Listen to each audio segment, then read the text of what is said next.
Bonjour à tous.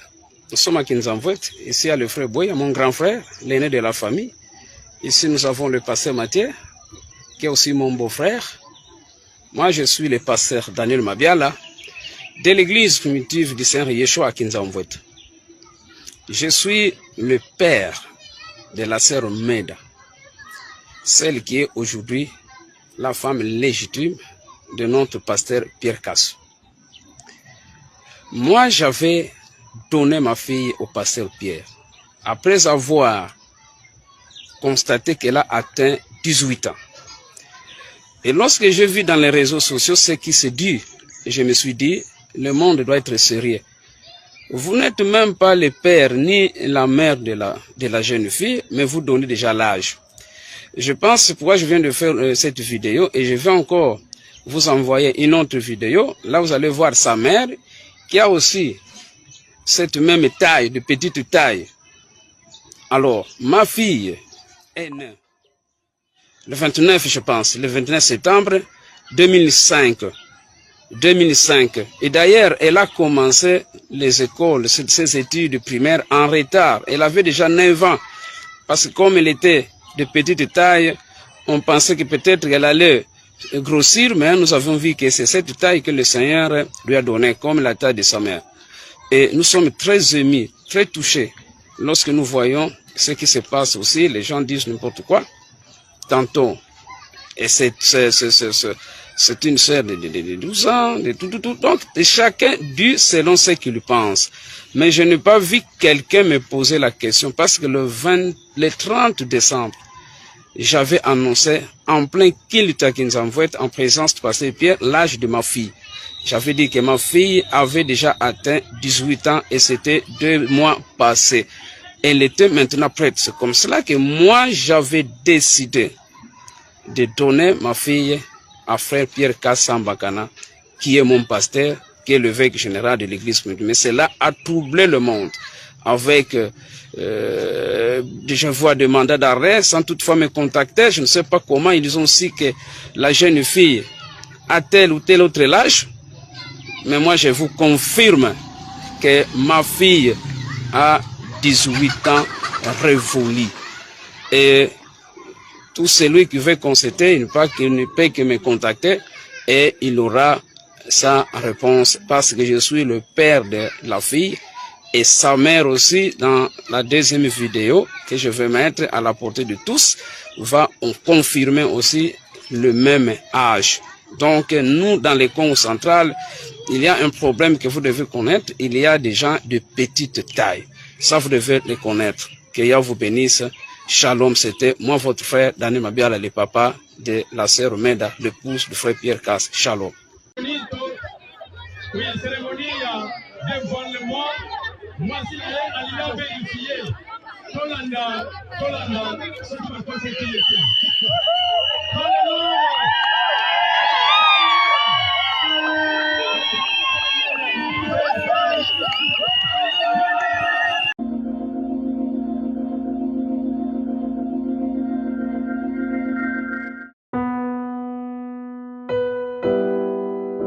Bien-aimés dans le Seigneur, shalom. À vous qui ont un grand cœur. Bino bao mitema nzamba pesa bino mitema malamu. Mitema kusunga. Fondation Alendele na orphelinat Christ Rédempteur bana posa na bino. Bana posa lisungi na bino. Bano baboti bakenda. Bano bazala moya kotanga te. Bato bana besoin lisungi. Bino bato bana mitema malamu. To bana posa ya lisungi na bino na orphelinat Christ Rédempteur, la Katia Fondation Alendele. Kanise loko. Eza yondolo bakie, ozanzambe ya bana bitike, yo mokolo bakie, osungaka basi bakufela mibali, pona nini pasi ya boye o nzambe. Ils ont besoin de vous, de votre pain, de votre bouteille d'eau, de votre soutien. Et ça serait une bénédiction pour vous. Pour votre famille. Que Dieu vous bénisse.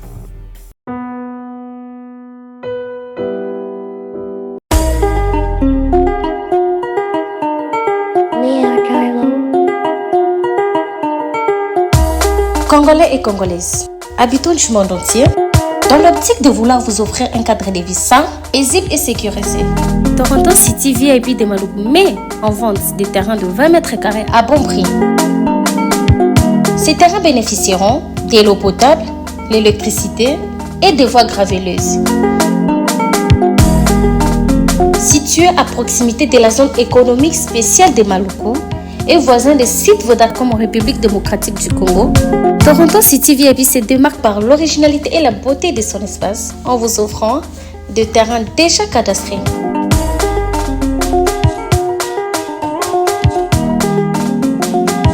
Biso Toronto City VIP de Maluku.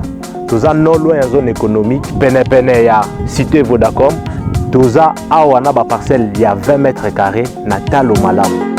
Possibilité de paiement, cash ou par échéance. Pour plus d'informations, contactez Papa Willy Mafoula au +1 905 730 15 40.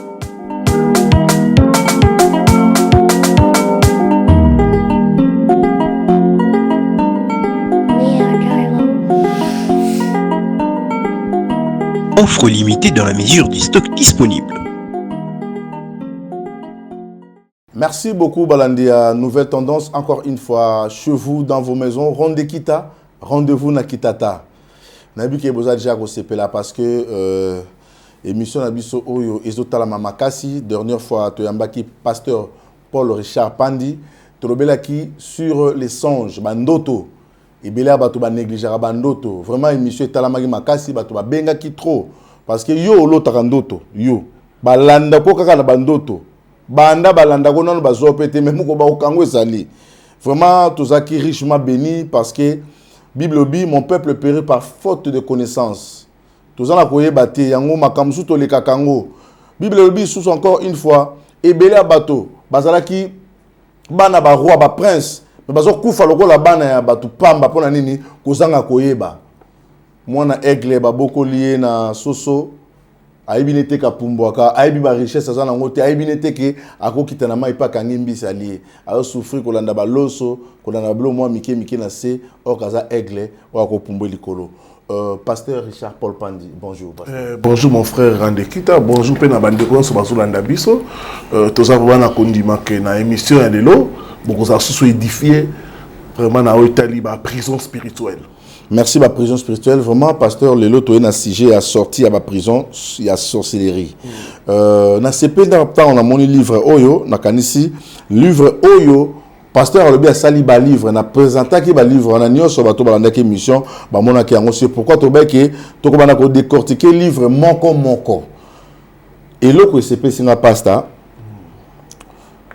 to zumo temps otanga to sali ba dissertation to sali ba makambe belé to ba ka mingi loko bo mabiso la ka résultat la solution to mono commis sorti de prison de sorcellerie ko bima est-ce que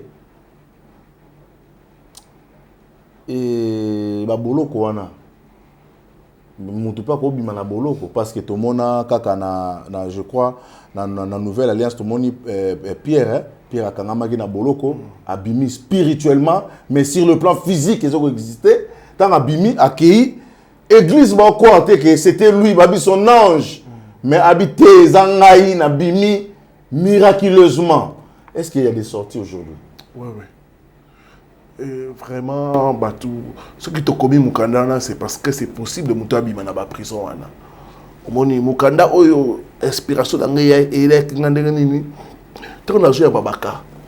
Au Zouaka, au Lexi de la délivrance, Tokangaye, Moya Bala Ezate, Tokangaye, Moya Simambongo Ezate, Tokangaye, Tochena Moulangi, Tokangaye, par là, on comprend, Bandoki. Bakangaka dans ma prison. Nene tout le monde a ba prison na mukina bisa moyi boy. Ba prison pesa na butu. Bako kanga mutu na maladi. Omona ka muta bela kaka bela. Bo comprendre ka ti a que l'hôpital, charge mais ata bela kaka.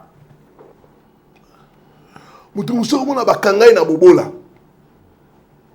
Apo asima mbongo boye. Pauvreté lati. Azo bunda ba diplôme za wana. Musala ezati. Bakangai yazo musalati bakangai na bobola mutu muso mona bakangai na seniba otali mwasi kitoko aza na bakalite nyonso ayebi kolamba ayebi kosokipe na mobali mosuku basalaka mais libala eza te bambula ezopusana kaka bongo akomi même désespéré yango tolobeli baprison ya sorcellerie bandoki sur le plan spirituel bakangaka bato batiaka bato na baprison. Mais c'est important, biso en tant que bana nzambe, tous on a l'intelligence pour comprendre. Ah non non non, nga na na prison. Il faut na luka kobima. Dans na prison na domaine boy, il faut na luka sorti, il faut na luka délivrance dangai. Si on passe la prison, ils n'arrivent pas à biso ba tout monde parce que tout le monde a mindé bazo s'épanouir, ba okene liboso, ba kao vraiment tout le monde awa na biloko tangi célibat, boy na boye na ba poto l'état na bango facilita bango. Kuna libala dot ezalaka te parce que bakamu susu lelo ndeti tozolobela awa l'état pazali na cause ya makamu susu ndeti ndenge lobi boye et inspiré ngai na moni bakamu susu o mutu alobaka koselaka lokwa l'état bakangi ndeti na prison ya finance ye pa na yo moko ndeti misala eza te yezo finga l'état zo finga gouvernement mais aussi longtemps problème les problème spirituel ya boloko ya molimo bakanga ye. Mais est-ce que boloko ngo kaka bakangaka biso ba africain ka biso ba tumunu est-ce que mindele bazaka pe na ba boloko wana? Oui, ba mindele bazana ba boloko wana. Gana na yabika ba mindele. C'est vrai. Ouais, ba bengi ngaya yabisika en tout cas ça ne va pas. Nazana ba nyongo na zaboye nazoka ko bimate. Vraiment échec na échec. Et tant que tu côté en profondeur, tout le monde qui ba kanga bango. Parce que famille et ko ta la peine na kati ya kokanga. Bakokanga famille mo na kati ya pauvreté. Bakokanga famille mo na kati ya maladie. Bakokanga famille mo na kati ya boye. Donc prison spirituelle, même tout le bizarre spirituel. Et ça quand manifestation physique. Mais c'est d'abord dans le spirituel. Ndé makambe bandaka. C'est dans le spirituel ndé ba blokaka mutu. Ndé tout le vie est spirituel. Donc vraiment c'est dans le spirituel que va te belé les lois souffrir dans la prison. Donc batouana ba kolela na l'état l'état boyna boyende ti ba génération na biso tout le bango vérité pasteur lelo vie comme il passe pour ko maintenir moi si na ndako ozo futa courant ozo futa mai ozo futa loyer ti na bandal studio za na $100 10 mois à garantie faut payer ça quoi 100 ou bien $1,200 pour le studio ya pamba. Bon, on se toque nanda ko ya chambre et salon, deux chambres et salon. C'est combien? Compagnie n'a pas foutu à batumbon rebelle. Misana biso comment à chaque jour. Soko bimite au koliate.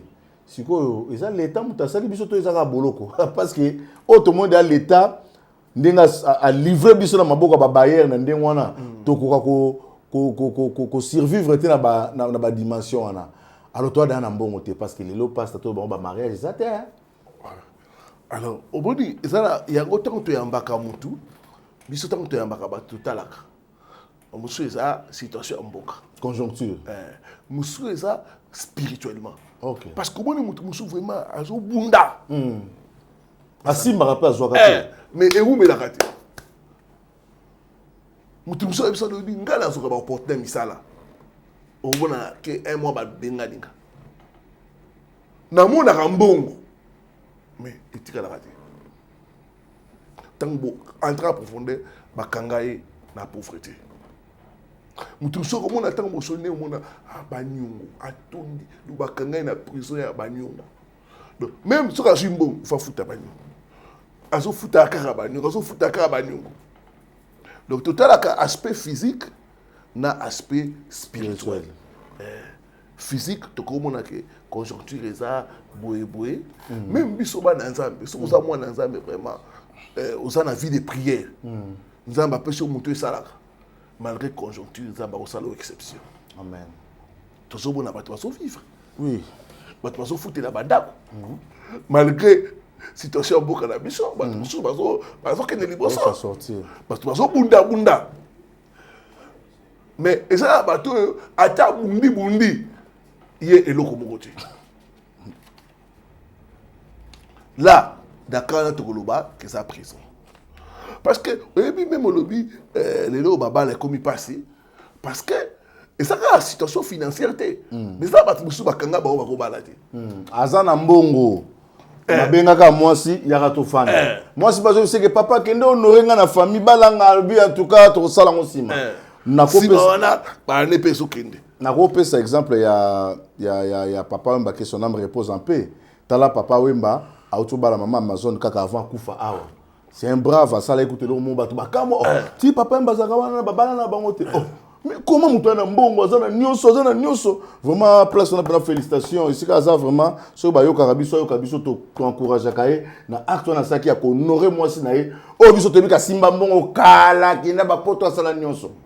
Donc ça existe aussi. Oui, donc ils ont quand au moins to benga yango to lobi prise ça blocage spirituel. Au mutango ba kangi moi ya avancer dans domaine moko exacté. Malgré kaza na ngo azana ako sala ngo yo so mona ngo facile mais spirituellement blocage moko ezamana. Il y a lobby comment expliquer moi si qui te croise la manière mais moi les mots t'as proposé pour na balai. Si go passe la prison à pauvreté zanini muta da pauvre. Si go prison il y a pauvreté. Donc il mo bola ne wana ezali lié na prison. Dans na boloko ya moi ça mo bola ou comment? Prison à pauvreté si ko ezali tango bakangi mutu abima na pauvreté te. Et bien que bato mususu basaka pauvre ba longwa na pauvreté. Mais ba mususu ba ko longwa na pauvreté te. Donc ba na boloko ya kimo. Bakanga e po longwa wana te. Parce que prison za la kanini tango ba condamner mutu ba tie na prison, c'est-à-dire moi longwa na situation wana changer ta pesate. Exact. Il faut statiner na ezakaka as la pauvre. Donc il y a ta keti côté Fachi mais a reçu un rapport à la prison. Même na poto a voyager. À la prison. À la prison. Comment voyager na prison? Ba na poto ebele bazakuna ba na boloko ebele ba Congo na biso ba kenda kuna toyoka ka ba komona bango lisusu te ba batama balinga koya awa te et comment ka ono poto za nango bien bon poto ngana ko encourager ya te mais naza na témoignage ya président Masumu de Brende ake poto ani ko bisanga makamba binanga ah webi ki na ke ko luka ba artiste o bazana na poto na tuni bango mutu tele babi yaza ka lokwa na mbanza ngungu ya poto moko sikona yaza ka lokwa na excusez na bandundu kuna ya poto mais biso to ka mutu kenda poto déjà pe na ba kenda maintenant na message ba Hollande biso ba na poto ile oni ba ko sala pour que ba bima na prison parce que esenga po kenda poto mamsu bazonga te pasta kozonga te ça signe mo déjà mabe parce que ceux qui mutu akei déjà iska développement de wana il faut zo mukanda na sima zo mukanda il faut un peu kotala mboka oya tika miso mutu parana kufi na zwingo moya ko ya ko te parce que au bon temps ko bakangio na prison wana même mukanda po sango mona ça ça ba te belé bakinda kuna mukanda esimbaka te 5 ans 10 ans 20 ans tia bokufa pe bongo asa na mukanda te ça na boloko parce que ba yebi que so asu mukanda a ko santé ma avantage mutu musu pe ba ticket ko mukanda mais ba bloquer ba makamu susu donc ozomona yango wana tout ça vraiment na besoin ya prière tant on le ba arabe pour na ko biba na kata prison donc so ba bengi yo bana poto bozolanda papa ko sala yo mutozi occasion oyo otiezo mona ba aventure ozo sakana na vie na yo ozo sakana na bon moy na yo oyebi pe mutu mo na situation o tindele lien partager lien ebi se yo kono makam pasteur azoloba bible lobi na biso ebele balalisa ba ange na ndako na bango sans le savoir que bazala ba ange otali émission o so la solution pour na vie na yo Abraham abotaka te Nzambe alobi na Abraham ka opese bana muko musu nzambe azoleka lokwa mutu nzambe oleka lokwa mutu Abraham ka kimotema malamu kaka azaka na okaka bi bato ba oleka boye baza ba étranger na moni ba otima musika baya nanu awa basokola ta makolo bakoti abengi bango boya ko bandeko ba oti musika basokoli makolo ebisi mosne lambela bango ata mo eloko ko balambe mo eloko balie na bienveillance soka tolobaka na kimotema malamu kaka nzoka yambi nzambe na ndaku na ye nzambe apesaka mokili mobimba nzambe asisi kosambaka mutu abi bon abengi ba ange abisko jo ndeni tokokende ka boye totike ka boye ezalaka te batuni elongo nini ezoluka vraiment bakonda bana besoin mwana ayebisi ye namona mbula oyo ezoya oyo na ne ezoya na mbula oyo na mwa oyo mwasi na obota eloko aluka vina lela na vina ye olelaka mukanda olelaka eloko tel olelaka vino boye tala message yango oyo yo komona kaka lekisi no komi kotanga ba okomi kotala ba biloko ko finga na ba kofi ya ba fali nazoka pasta nazoka ba congolais mawa ba vani na ba insulte ba vani na mangamezanga tina o makamba vina bango yango parce que tango bakangi na prison ba roti nous ala distrait ba distrait yo moi yo kanisa vina yo exact o Marian Tumba kinga na matibwe nene zo sa 16 na TikTok papa yo TikTok te yo vino yango yo sortir bima na prison boloko ya célibat ya pauvreté bima est-ce que ça rani famille no bena bazaka fier na yo pasteur est-ce qu'avec prière so ba bengi yo penzo sambeli bango pena pour ba passer ba bime belé le côté ouais bisoto ça ka publicité mais tout ça là ba témoignage oyo ba tangi mukanda oyo pe ba moni vraiment résultat ya prière ya encadrement pe ba bibi na kata ba prison donc c'est possible. Tango moni ke vi na yo kangami o landi ba conseil to kopesa pe to komi na livre awa obima na kati ya prison nyonso za nango ngai bato poto ba ko benga yo pona kozwa livre oyo oui donc vraiment c'est très important na kopesa quelques signes pour muter ba par exemple dans la prison à pauvreté en tout cas pesa biso signe pesa biso atanda mbali pesa biso la pauvreté il y a prison célibat toke na prison il y a échec toke na prison il y a maladie toke na prison il y a cimetière voilà. Bien-aimés dans le Seigneur, shalom. À vous qui ont un grand cœur. Bino bao mitema nzamba pesa bino mitema malamu. Mitema kusunga. Fondation Alendele na orphelinat Christ Rédempteur bana posa na bino. Bana posa lisungi na bino. Bano baboti bakenda. Bano bazala moya kotanga te. Bato bana besoin lisungi. Bino bato bana mitema malamu. To bana posa ya lisungi na bino na orphelinat Christ Rédempteur, la Katia Fondation Alendel. Kanise loko. Eza yondolo bakie, ozanzambe ya bana bitike, yo mokolo bakie, osungaka basi bakufela mibali, pona nini pasi ya boye o nzambe.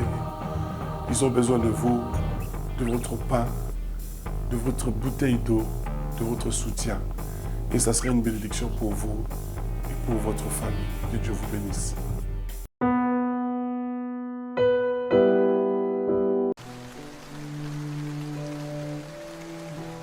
Maman, il est déjà 10h, j'ai faim.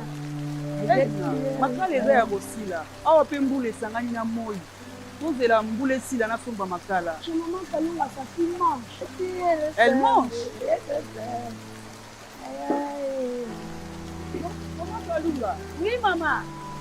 opelisi mpe groupe te ozolamba na région ndenge nini. Hey! Kolamba ya libela ngai nasalelaka cabiogaz. Cabiogaz? Cabiogaz esalami na nzela ya digester ezobongola badeshe en énergie de cuisson badeshe ya biloko oyo toliaka na ndako to mpe na bafeti badeshe ya ferme agricole to mpe ya bangulu nde epesi biso énergie mpo na baregio ya biso ya gaz. Nga depuis nakoma kosalela digester ya cabiogaz dépense ya makala to bomboni ya gaz esila mokolo kobanda kosalela cabiogaz ata bambula ya makasi to moi ya makasi bana bakolela olisite ndenge bazolela.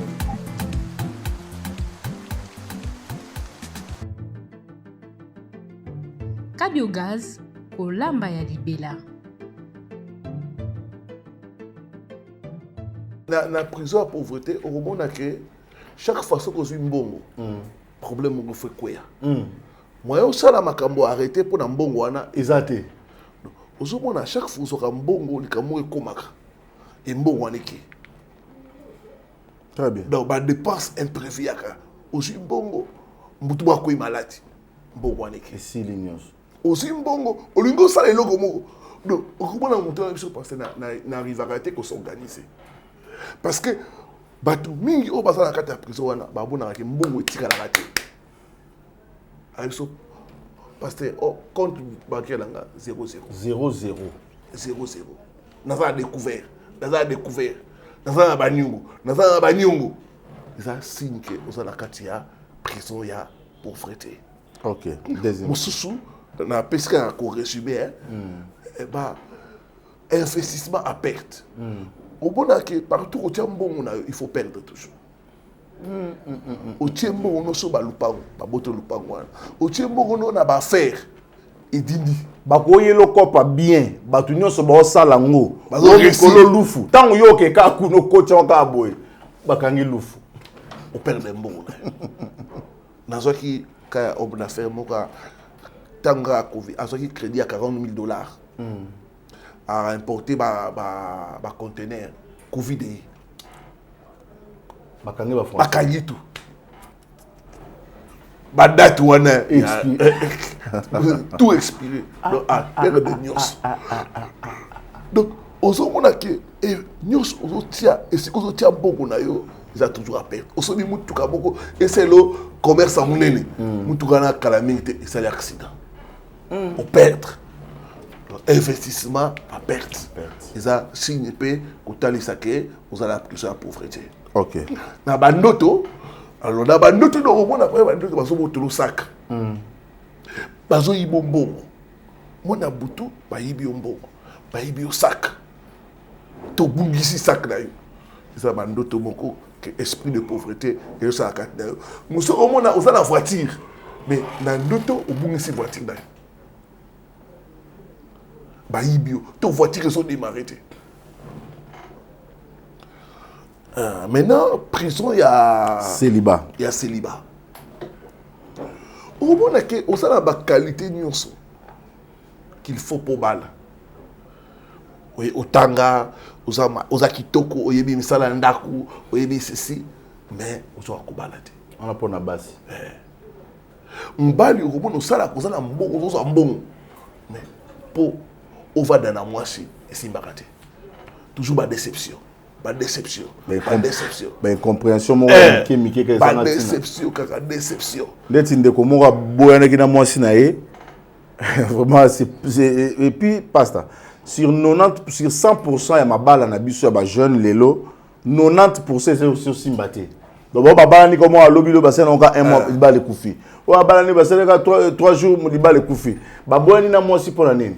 Akuti mwasi na ye aute musala aya akuti mwasi na so melisa na lupango ka boye abi yo mwasi nanga penza mabele na yo kino lakisa ngo bato po bimiso to melisa mwana nga linga bloka bongo te ngai mwasi nanga fo melisa mwana kati ya ndako na lingite ba obimisa libele na yo bato nso ba mona ngo ko swane bandi wana libala pe katani ka wana moni prison parce que ce qu'on a la prison au bali ils ont aussi échappé dans la prison mais esprit qu'on landa yo sont na prison et comme on a mutu abimi la pauvreté de gouvernement abimi bah esprit wane kangaki yo elandi yo ils sont dans la prison parce que ils allaient peut-être s'échapper dans la prison ils allaient ba fugitif ba évadé ba tinelo ba mbwana ba chasser ba kelanda yo ba landi yo ba zonga ba la pauvreté oyo tipo alobaki lité ya kanda soki nani na soki suna mboko yo ye mutasa kimaki akei akoma kuna ba yena lisusu aleli.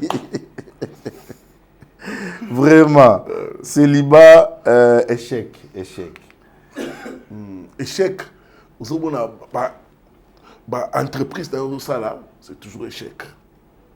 Vous avez échoué dans ma projet, vous avez échoué au mec qui va classe, vous avez simbité, au mec qui va simbité, et au a même peine à échec, vous avez notre ça l'examen, vous avez souhaité, vous avez tout le fait, et tout ça, ils ont prison et échec. Échec. Ok, si on a maladie, prison maladie. Maladie, souvent comme on a aux acabons de santé, au bel acabelaka. Et au cas d'hôpital, et le mais il y en a tout nous souffrir, nous souffrir. Chaque fois, et le mot important est ça, il faut trouver au cas maladie. Moi, je suis à un rendez-vous à Moussala, pour malade. Monsieur, on a avant mariage a tombé malade. Chaque fois, opportunité, beaucoup de ça, à jour atteint à cause d'un problème de santé. Donc, maladie, on va diagnostiquer. Et souvent, ils ont un niveau de santé. Maintenant, cimetière. Cimetière, ils ont esprit de mort. Esprit de mort. Et on a un bateau bakoufa. Chaque fois, on a un bateau bakoufa. Et comme on a vu, rien ne marche. Donc, je suis au point mort.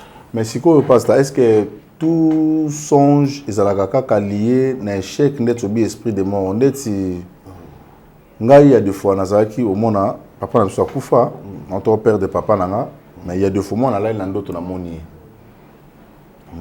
tozaki bon na habité est-ce que zongaka par rapport quand il y a netos mais na famille de tozaka na famille mais il y a deux fois na moni na ndoto na moni to lokola mutu akufa na moni ko lokola mutu kaka mais quand on va na casa makalisa ba mais il y a kufa déjà voilà na ndoto il y a kufa bon invité sur les akaka makanicité ça bandoto et esprit de mort ou comment ouais parce que bibelobi il y a pas de rapport entre les vivants et les morts il y a pas de communication il y a pas de lien oh bon les papa dans ça esprit beaucoup ba belati longi naï alors ba esprit est malin ce que y boy nga esprit de mort okoye bo benga naï mais ce que y na muto ngaka muto yo yebi moi benga naï exact alors tant mieux ça la connaissance sa parole ensemble bino yo oh ils a papa nangate ils a esprit mabe au nom de Jésus-Christ a bengani comme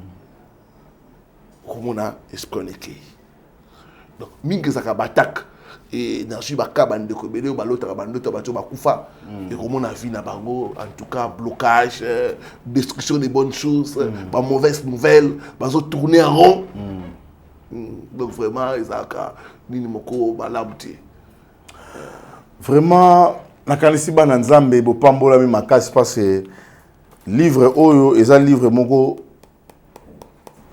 eza na ba bénédiction makasi parce que kozanga koyeba emema biso na kufa mais tant boyebi ezongi omone na lobi kam na ngamoko ngamo na lobi kam na ngamoko en direct bozola na ngana lobi yango donc il a ici que tout ça ba blague ti sorcellerie oyo to sukisa a pasta prison il y a sorcellerie est-ce que sorcellerie existe là parce que la ba kindoki zalaka te kindoki et puis pasteur moko ebisanga abi andimate ke ndoki bongo la mutema ndoki ba kosaka ba bongo la mitema te ndoki atika na ki ndoki na est-ce que prison à sorcellerie oyo ndenge to lobela ngo na entièreté nango wana vraiment ki ndoki zala ouais ba te bele bazo souffrir pour la sorcellerie ba vutu ba mauvais sort ngai surtout na ministère na yambaka ba te bele bazo souffrir na misala ki ndoki kindoki ya famille ba mususu ba pesa ba kindoki ba éviter ba yo ko se rendre compte que ba mi azandoki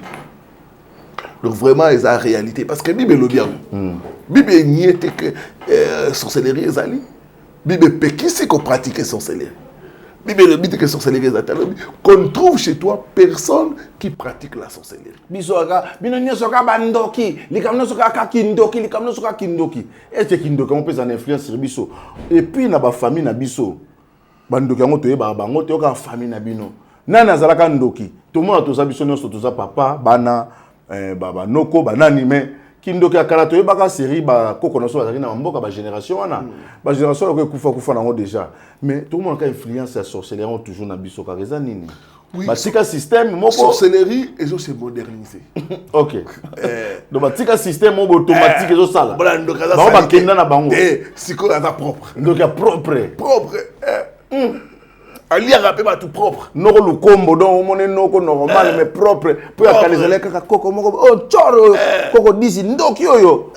Siko ba changer le système. Ba propre, bien, un sous gentil couteau.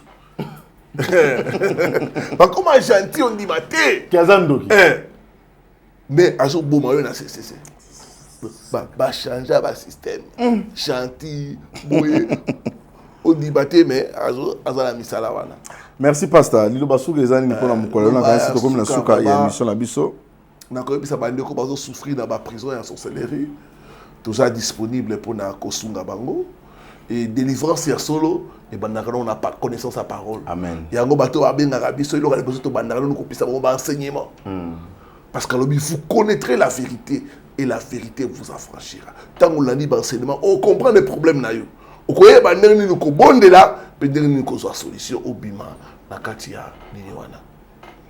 Merci beaucoup tokomi na suka na mpe soki mo bambote ezali na baone so bazwa ki occasion kolanda biso na peshi bambote na bana so poto il y a diaspora congolaise vous allez en Belgique Allemagne France partout boza ba ko reconnaître biso Zamba Pamboula bino et ba meilleur vœu na biso pour na 2024 toyebi que Zamba ko sunga que tous à la chaque fois wana na ndeko randi kita pour na ko sunga bino vraiment bo yoka un autre son de cloche. Amen. Vraiment, tout ça, livre belé, tout ça, il y a des fois, tu parler sur l'actualité et puis tu parler aussi sur les livres au pasteur Asali Akitoko, ou à Kobi.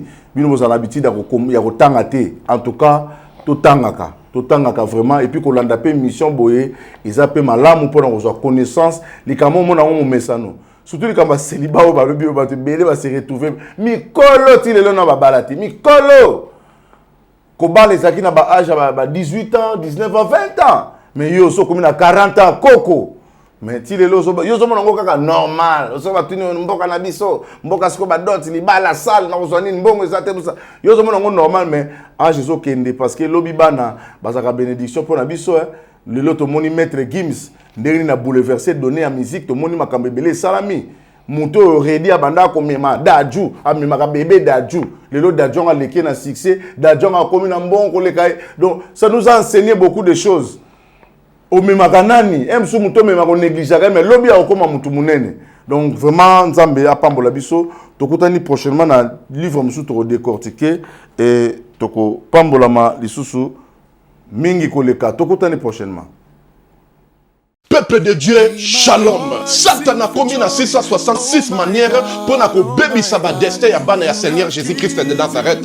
Na destin na yo, oza na yo pauvreté, mais na destin oyo Satan a pesi yo au commis pauvre. À côté si célibat, à côté si ba blocage, à côté si ba esprit de mort, à côté si bana ba autisme ba yaki ba biki, ba o bazala ki na ba blocage, ba débloquer, bina ba changer.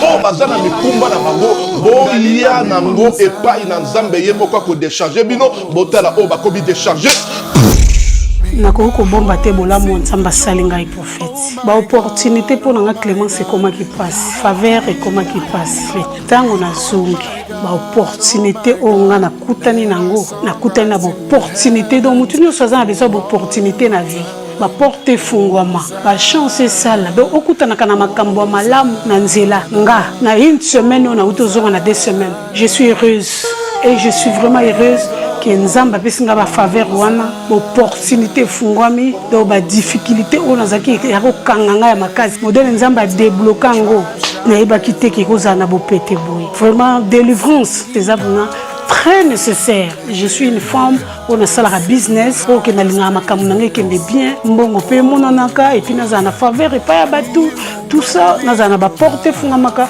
en tout cas na sentir ngo makola mwana oyo zonga normal zonga abana kotambola bima libéré na une sous parce que na pesa Nzambe merci na makambo salelinga no pesa Nzambe merci parce que Nzambe atambwisi mwana bana nyoso o to babotama na bango nyoso tout déjà batambola mwana nga azotambola te atakutu ko telema bolubeke mwana nga akozala koka donc après kaka mukolo na tango to yakani lobi no mwana nga ba mwa tamboli mba moko akoma moko telema na lobaki déjà awa ezali terminus na zana besoin ba oyo batambola partout oyo baluka ba délivrance simbate boya epai na Nzambe nde bokobika nazozela bino na moto.